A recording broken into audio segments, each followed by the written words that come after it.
21장. 그들이 예루살렘에 가까이 와서 감람산 근처 벳바게에 이르렀을 때에 예수께서 두 제자를 보내시며 이렇게 이르셨다. 맞은편 마을로 가보라. 그러면 나귀 한 마리가 매여 있겠고 그 새끼도 곁에 있을 것이다. 그 나귀를 풀어 나에게로 끌고 오라. 혹시 누가 무엇이라고 하거든 주께서 쓰시겠답니다라고 말하라. 그러면 곧 내어줄 것이다. 이리하여 예언자를 시켜 시온의 딸에게 알리라. 내 임금이 너에게 오신다. 그는 겸손하시어 암나귀를 타시고 멍에 매는 짐승의 새끼 어린 나귀를 타고 오신다고 하신 말씀이 이루어졌다. 제자들은 예수께서 일러주신 대로 가서 나귀와 나귀 새끼를 끌어다가 그 위에 겉옷을 얹어 놓았다. 예수께서 거기에 올라앉으시자 많은 사람들이 겉옷을 벗어 길에 펴놓았다. 어떤 사람들은 나뭇가지를 꺾어다가 길에 깔아놓기도 하였다. 그리고 앞뒤에서 따르는 사람들이 모두 이렇게 환성을 올렸다. 호산나, 다윗의 자손 주의 이름으로 오시는 이여, 찬미받으소서. 지극히 높은 하늘에서도 호산나. 예수께서 예루살렘에 들어가시자 온 시민이 떠들썩하면서 이분이 누구냐고 물었다. 사람들은 이분은 갈릴리 나사렛에서 오신 예언자 예수요라고 대답하였다. 예수께서 성전들 안으로 들어가 거기에서 팔고 사는 사람들을 다 쫓아내시고 돈 바꾸는 장사꾼들의 상과 비둘기 장사꾼들의 의자를 둘러 엎으셨다. 그리고 그들에게 성서에 내 집은 기도하는 집이라고 부를 것이다라고 했는데 너희는 이 집을 강도의 소굴로 만들었다라고 나무라셨다. 그때 예수께서는 성전들 안에 있던 소경들과 절름발이들이 앞으로 나오자 그들을 모두 고쳐주셨다.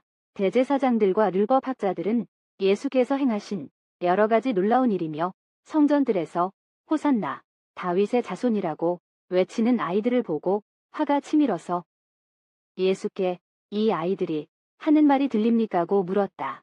예수께서는 그들에게 들린다. 주께서 어린이들과 젖먹이들의 입으로 주를 찬양하게 하시리라고 하신 말씀을 읽어본 일이 없느냐고 대답하셨다. 그리고 예수께서는 그들을 떠나 성 밖에 있는 베다니로 가셔서 밤을 지내셨다. 다음 날 아침 일찍이 예수께서 성 안으로 들어오시던 중 마침 시장하셨기에 길가에 서 있는 무화과 나무 한 그루를 보시고 그리로 가셨다. 그러나 잎사귀 밖에는 아무것도 보이지 않기에 그 나무를 향하여 이제부터 너는 영원히 열매를 맺지 못하리라고 말씀하셨다. 그러자 무화과 나무가 곧 말라버렸다. 제자들이 이것을 보고 놀라서 무화과 나무가 어찌하여 그렇게 당장 말라버렸습니까? 라고 물었다.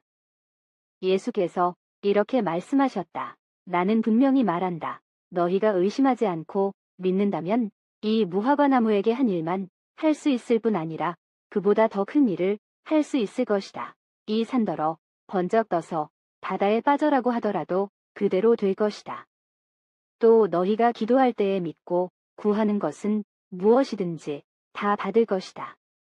예수께서 성전에 들어가서 가르치고 계실 때에 대제사들과 백성들의 원로가 와서 예수께 당신은 무슨 권한으로 그런 일들을 합니까? 누가 그런 권한을 주었습니까?고 물었다. 예수께서 나도 한 가지 물어보겠다. 너희가 대답하면 나도 무슨 권한으로 이 일을 하는지 말하겠다. 요한은 누구에게서 권한을 받아 세례를 베풀었느냐? 하늘이 준 것이냐? 사람이 준 것이냐고 반문하시자 그들은 자기들끼리 하늘이 그 권한을 주었다고 하면 왜 그를 믿지 않았느냐고 할 것이고 사람이 주었다고 하면 모두들 요한을 예언자로 여기고 있는 것이니 군중이 가만히 있지 않을 터인데 하고 의논한 끝에 모르겠습니다라고 대답하였다. 예수께서는 나도 무슨 권한으로 이런 일을 하는지 말하지 않겠다고 말씀하셨다. 또 너희는 이런 것을 어떻게 생각하느냐?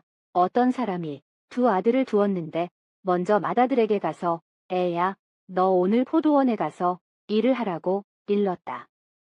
맏아들은 처음에는 싫다고 하였지만 나중에 뉘우치고 일하러 갔다. 아버지는 둘째 아들에게 가서도 같은 말을 하였다. 둘째 아들은 가겠다는 대답만 하고 가지 않았다. 이 둘 중에 아버지의 뜻을 받든 아들은 누구이겠느냐고 예수께서 물으셨다. 그들이 맏아들입니다라고 대답하자 예수께서는 이렇게 말씀하셨다.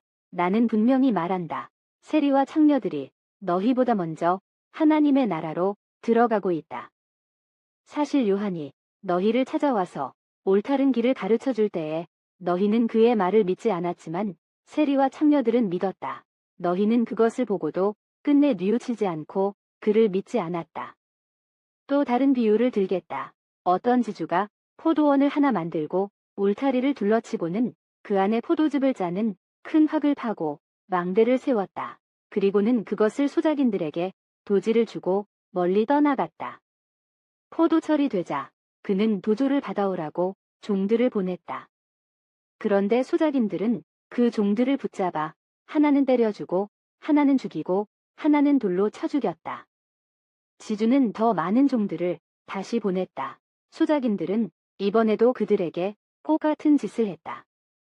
주인은 마지막으로 내 아들이야 알아보겠지 하며 자기 아들을 보냈다. 그러나 소작인들은 그 아들을 보자 저자는 상속자이다. 저자를 죽이고 그가 차지할 포도원을 우리가 가로채자고 하면서 서로 짜고는 그를 잡아 포도원 밖으로 끌어내어 죽였다. 그렇게 했으니 포도원 주인이 돌아오면 그 소작인들을 어떻게 하겠느냐고 예수께서 물으셨다. 사람들은 다음과 같이 대답하였다. 그 악한 자들을 모조리 죽여버리고 도조를 제대로 바칠 다른 소작인들에게 포도원을 맡길 것입니다. 그래서 예수께서는 그들에게 이렇게 말씀하셨다. 너희는 성서에서 집 짓는 사람들이 버린 돌이 모퉁이의 머리돌이 되었다. 주께서 하시는 일이라 우리에게는 놀랍게만 보인다고 한 말을 읽어본 일이 없느냐? 잘 들어라. 너희는 하나님의 나라를 빼앗길 것이며 도조를 잘 내는 백성들이 그 나라를 차지할 것이다. 그리고 그 도로 위에 떨어지는 사람은 산산조각이 날 것이며 그 돌 밑에 깔리는 사람은 가루가 되고 말 것이다. 대제사장들과 바리새파 사람들은 이 비유가 자기들을 두고 하신 말씀인 것을 알고 예수를 잡으려 하였으나 군중이 두려워서 손을 대지 못하였다. 그것은 군중이 예수를 예언자로 알고 있었기 때문이었다. 22장. 예수께서 또 비유를 들어 그들에게 말씀하셨다. 하늘나라는 어느 임금이 자기 아들의 혼인잔치를 베푼 것에 비길 수 있다. 임금이 종들을 보내어 잔치에 초청받은 사람들을 불렀으나 오려고 하지 않았다. 그래서 또 다른 종들을 보내면서 초청을 받은 사람들에게 가서 이제 잔치상도 차려놓고 소와 살진 짐승도 잡아 모든 준비를 다 갖추었으니 어서 잔치에 오라고 하라고 일렀다. 그러나 초청받은 사람들은 대수롭지 않게 여기었다. 어떤 사람은 밭으로 가고 어떤 사람은 장사하러 가고 또 어떤 사람들은 그 종들을 붙잡아 때려주기도 하고 죽이기도 했다. 그래서 임금은 몹시 노하여 군대를 풀어서 그 살인자들을 잡아 죽이고 그들의 동네를 불살라버렸다. 그렇게 한 다음 종들에게 혼인잔치는 준비되었지만 초청받은 자들은 그만한 자격이 없는 자들이었다. 그러니 너희는 거리에 나가서 아무나 만나는 대로 잔치에 청해오라고 말하였다. 그래서 종들은 거리에 나가서 나쁜 사람, 좋은 사람 할 것 없이 만나는 대로 다 데려왔다. 그리하여 잔치집은 손님으로 가득 찼다. 임금이 손님들을 보려고 들어갔더니 내복을 입지 않은 한 사람이 있었다. 그를 보고 내복을 입지 않고 어떻게 여기에 들어왔소라고 물었다. 그는 할 말이 없었다. 그러자 임금이 하인들에게 이 사람의 손발을 묶어 바깥 어두운데 내어 쫓아라. 거기서 가슴을 치며 통곡할 것이라고 말하였다. 부르심을 받은 사람은 많았지만 꽃 피우는 사람은 적었다. 그때에 바리새파 사람들은 물러가서 어떻게 해서라도 예수의 말을 트집잡아 올가미를 씌우려고 의논한 끝에 자기네 제자들을 헤롯 왕원 몇 사람과 함께 예수께로 보내어 이렇게 묻게 하였다. 선생님, 우리는 당신이 진실한 분으로서 사람을 겉으로 그릇되게 보지 않고 하나님의 진리를 참되게 가르치시는 줄 압니다. 그래서 선생님의 의견을 듣고자 합니다. 가이사에게 세금을 바치는 것이 옳습니까? 옳지 않습니까? 예수께서 그들의 간악한 속셈을 아시고 위선자들아 어찌하여 나의 속을 떠보느냐. 세금으로 바치는 돈을 나에게 보여라고 하셨다. 그들이 데나리온 한 잎을 가져오자 이 초상과 글자는 누구의 것이냐고 물으셨다. 그들이 가이사의 것입니다라고 대답하였다. 그러면 가이사의 것은 가이사에게 돌리고 하나님의 것은 하나님께 돌려라고 예수께서 말씀하셨다. 그들은 이 말씀을 듣고 탄복하면서 예수를 떠나갔다. 그날 부활이 없다고 주장하는 사두개파 사람들이 예수께로 와서 선생님, 모세가 정해준 법에는 어떤 사람이 자녀가 없이 죽으면 그 동생이 형수와 결혼하여 자식을 낳아 형의 대를 이어주어야 한다고 하였습니다. 그런데 우리 이웃에 7형제가 살고 있었습니다. 첫째가 결혼을 하고 살다가 자식 없이 죽어서 그 동생이 형수와 살게 되었습니다. 둘째도 셋째도 그렇게 하였으며 7째까지도 다 그렇게 하였습니다. 그들이 다 죽은 뒤에 그녀자도 죽었습니다. 7형제가 모두 그녀자와 살았으니 부활 때의 그녀자는 누구의 아내가 되겠습니까고 물었다. 예수께서 다음과 같이 대답하셨다. 너희는 성서도 모르고 하나님의 권능도 모르기에 그런 잘못된 생각을 하고 있다. 부활한 다음에는 장가드는 일도 시집가는 일도 없이 하늘에 있는 천사들처럼 된다.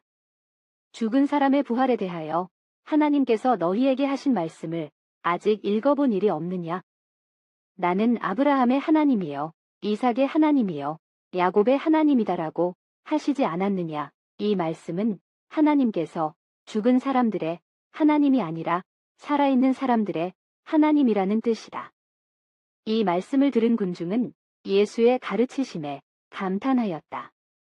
예수께서 사두개파 사람들의 말문을 막아 버리셨다는 소문을 듣고 바리새파 사람들이 몰려왔다. 그들 중 한 율법교사가 예수의 속을 떠보려고 선생님, 율법서 중에 어느 계명이 가장 큰 계명입니까? 라고 물었다. 예수께서 이렇게 대답하셨다. 내 마음을 다하고 목숨을 다하고 뜻을 다하여 주님이신 너희 하나님을 사랑하라. 이것이 가장 크고 첫째가는 계명이고 내 이웃을 내 몸과 같이 사랑하라는 둘째 계명도 이에 못지않게 중요하다. 이 두 계명이 모든 율법과 예언서의 골자이다. 예수께서 바리새파 사람들이 모여 있는 것을 보시고 너희는 그리스도를 어떻게 생각하느냐? 그는 누구의 자손이겠느냐고 물으셨다. 그들이 다윗의 자손입니다라고 대답하자 예수께서 다시 물으셨다. 그러면 다윗이 성령의 감화를 받아 그를 주님이라고 부른 것은 어떻게 된 일이냐? 주 하나님께서 내 주님께 이르신 말씀, 내가 내 원수를 내 발 아래 굴복시킬 때까지 너는 내 오른편에 앉아 있으라고 다윗이 읊지 않았느냐? 다윗이 그리스도를 주님이라고 불렀는데 그리스도가 어떻게 다윗의 자손이 되겠느냐? 그들은 한마디도 대답하지 못하였다. 그리고 그날부터는 감히 예수께 질문하는 사람이 없었다.